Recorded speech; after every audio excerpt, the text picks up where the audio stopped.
Selamat pagi anak-anak, selamat bertemu kembali. Alhamdulillah kita bisa ketemu lagi hari ini.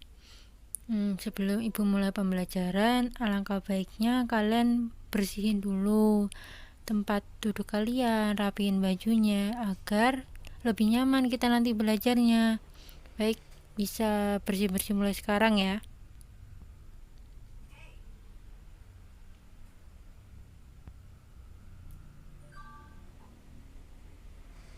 Baik, sudah. Terima kasih anak-anak.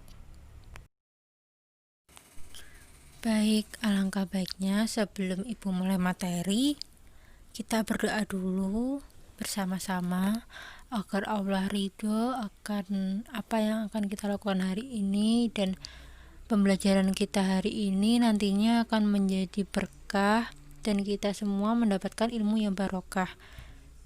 Amin amin ya robbal alamin. Baik, mari kita mulai bersama-sama berdoa. Mulai. Selesai. Baik, ibu absen dulu ya. Siska Intan Aulia, Rizwania Elbitiani, Alia Novitasari. Baik, semua masuk ya anak-anak, alhamdulillah. Kemudian hari ini kan kita akan belajar tentang toharoh, yakni bersuci. Kemudian manfaat dari mempelajari toharoh sendiri agar kalian tahu apa sih toharoh itu, macam-macam dari toharoh, pengertian toharoh, dan hal-hal yang terkait dengan toharoh, yakni hadas dan najis. Kemudian setelah mempelajari, mendapatkan materi hari ini, ibu berharap kalian bisa tahu apa dari pengertian dari toharoh, memahami tentang hal-hal terkait dengan toharoh seperti hadas besar, hadas kecil, macam-macam najis dan pengertiannya, agar kalian juga bisa paham apa sih nantinya dan bisa mengambil ilmu dari sana. Gitu ya. Materi kita hari ini yakni tentang toharoh. Sebelum ibu lanjut, kalian bisa perhatikan gambar yang akan ibu tayangkan setelah ini, dan setelah mengamati gambar, kalian bisa beri apa sih yang kalian dapat setelahnya. Baik, bisa diamati ya. Sekarang ibu minta satu anak untuk maju ke depan untuk menjelaskan. Baik, tolong Siska ya maju ke depan. Iya, silahkan maju ke depan ya. Setelah melihat gambar yang telah ditampilkan, saya mengambil bahwa berwudu merupakan salah satu cara bersuci, merupakan syarat sah sholat 5 waktu. Jadi kita harus paham bagaimana cara bersuci.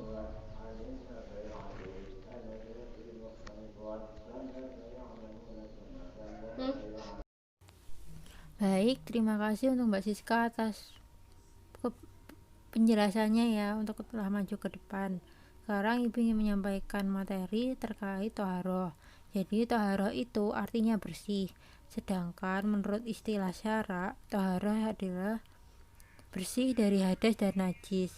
Selain itu, toharoh juga dapat diartikan sebagai pekerjaan yang membolehkan sholat, yakni berupa wudhu, mandi, tayamum, dan menghilangkan najis. Tadi di taharat juga telah disebutkan bahwa taharah yakni bersih dari hadas dan najis. Najis sendiri adalah sesuatu yang menjijikkan, dan menurut istilah adalah sesuatu yang haram, seperti perkara yang berwujud cair, darah, muntah, dan nanah. Jadi mudahnya itu najis adalah sesuatu yang bikin kita jijik buat lihat, buat pegang. Kita nggak mau pegang, nggak mau lihat begitu. Jadi najis sama dengan sesuatu yang menjijikkan. Hari ini kita akan melakukan pembelajaran dengan bentuk diskusi berkelompok.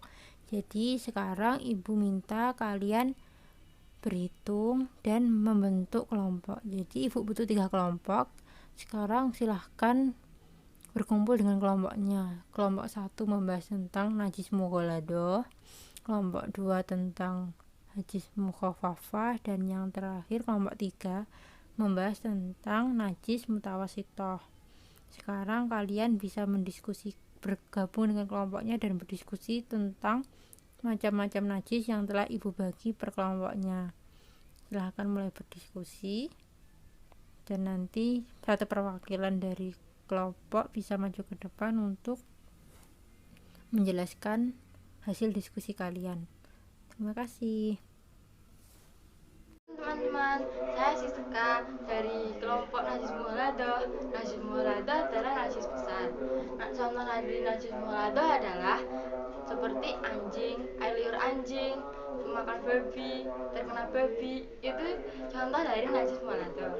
Cara membersihkan najis Mughaladoh adalah dibasuh sebanyak 7 kali. Salah satunya menggunakan tanah. Terima kasih teman-teman. Sekian penjelasan dari saya.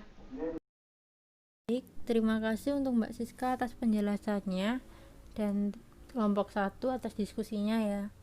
Jadi Ibu ingin mengulangi kembali apa yang tadi disampaikan oleh Mbak Siska, bahwa najis mughaladoh artinya najis yang tebal atau najis berat, yang mana najis mughaladoh ini lebih berat dari najis lainnya. Kenapa? Karena cara pensuciannya ini lebih sulit daripada najis-najis yang lain, yang termasuk dari najis mughaladoh yakni najis anjing dan babi.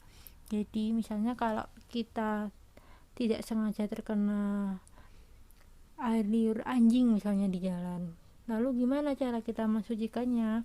Caranya adalah kita membasuh tempat yang tadi terkena air liur anjing tadi itu dengan 7 kali basuhan, dan salah satu basuhan itu airnya kita campur dengan tanah atau debu yang suci. Dengan begitu kita bisa suci kembali begitu. Jadi kalau bisa sih kita lebih berhati-hati agar tidak terkena dengan najis anjing ataupun babi begitu. Baik, selanjutnya untuk kelompok 2 silahkan Fani maju ke depan untuk mewakili kelompok 2. Silahkan maju. Najis mughalladzah adalah najis ringan. Contohnya air kencing anak laki-laki. Cara mensucikannya dengan cara air mengalir sampai sifat dan baunya hilang. Sudah, Bu.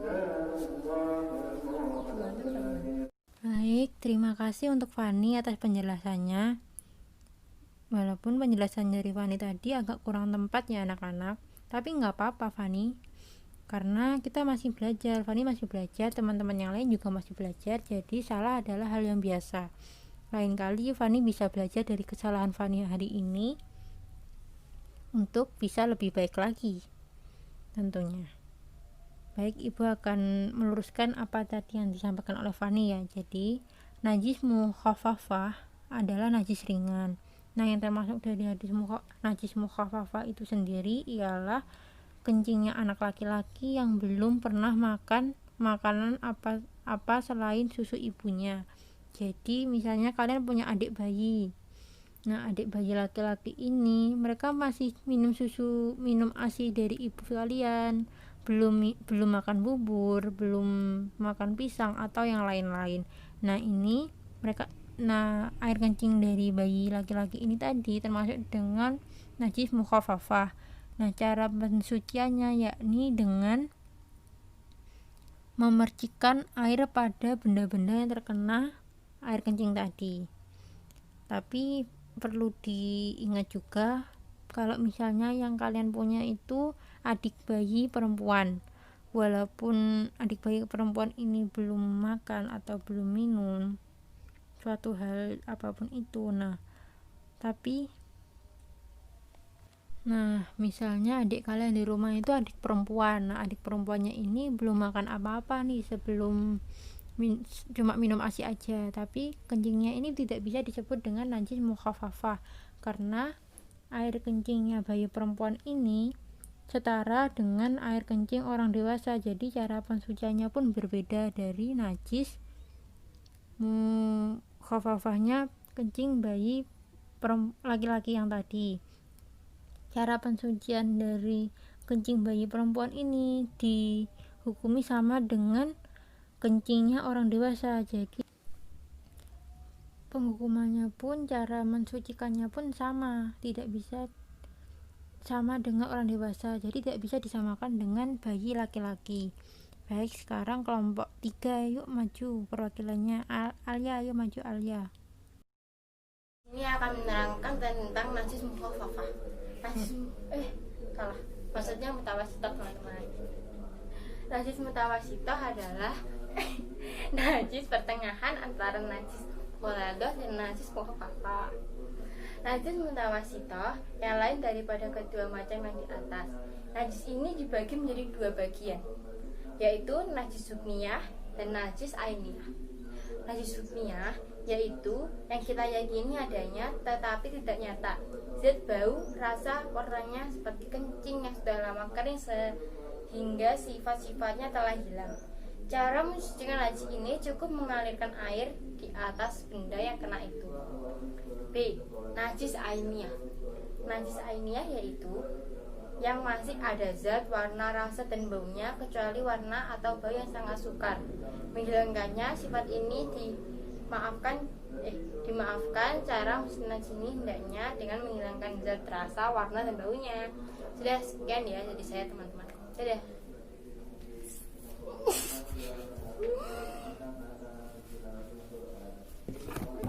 Untuk Alia, terima kasih ya, penjelasannya udah bagus dan lengkap banget. Jadi teman-teman bisa ikuti dari penjelasan Alia tadi ya, karena penjelasannya udah pas banget, udah benar. Tepuk tangan untuk Alia dan kelompok 3.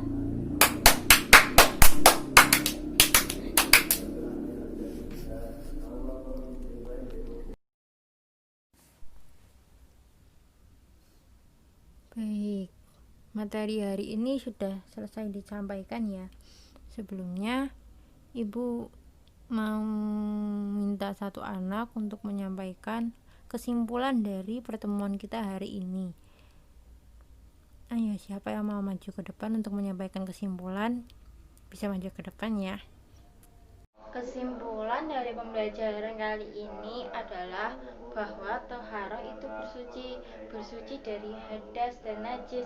Macam najis ada 3, mukhaladoh, mukhafafah, mutawasitoh. Gitu kan, Bu? Ya, benar sekali Mbak Siska.